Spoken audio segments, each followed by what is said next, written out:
Putri katanya handphonenya rusak karena banyak yang DM sekarang. Oh iya. Bener. Iya, jadi sempat lockout Instagram dulu. Jadi dipegang sama mama dulu.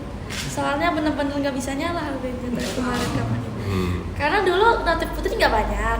Notif Putri paling banyak itu 1000-an, 2000. Sekarang? Gitu, alhamdulillah 10 juta lebih Pak. Makanya langsung mati HP-nya. Ya nggak kuat. Peraih Golden Buzzer di ajang pencarian bakat America's Got Talent, Putri Aryani menceritakan tentang handphone miliknya yang rusak setelah mendapat banyak pesan langsung dari warganet di media sosial. Kejadian itu disampaikan Putri Aryani ketika berbincang bersama Presiden Joko Widodo di Istana Kepresidenan Jakarta pada Rabu 14 Juni 2023. Awalnya, wartawan istana yang menyimak perbincangan Putri dan Presiden mengajukan pertanyaan soal handphone miliknya itu. Putri pun menjelaskan bahwa sejak kemarin handphone miliknya sudah tidak bisa menyala.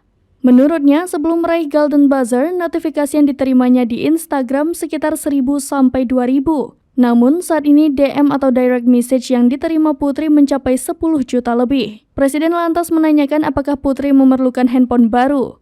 Namun, penyanyi kelahiran Yogyakarta itu meminta izin ke Jokowi agar diberikan dukungan berupa vote untuk kompetisi sebagai semifinalis di America's Got Talent pada Agustus mendatang. Dalam kesempatan tersebut, Jokowi lantas berjanji akan cawe-cawe atau turut campur dalam memberikan vote bagi Putri Aryani saat berkompetisi di ajang America's Got Talent 23. Presiden juga mengapresiasi penghargaan Golden Buzzer yang sebelumnya diberikan juri Simon Cowell kepada Putri. Bahkan, Jokowi berjanji akan mengajak pengikutnya di media sosial yang berjumlah sekitar 53 juta untuk memberikan vote kepada Putri.